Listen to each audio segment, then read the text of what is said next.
Dual agency was repealed. Single agency has your full fiduciaries.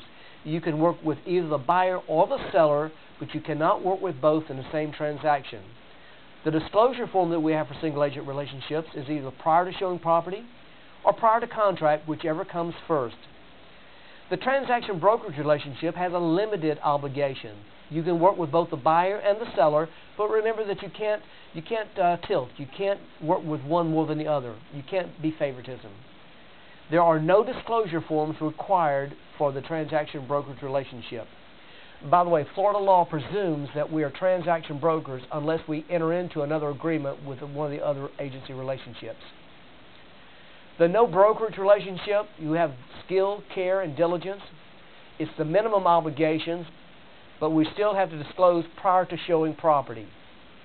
Anytime that we transition to a transaction brokerage relationship, there has to be a transitional form signed by our client. And that's the end of that review.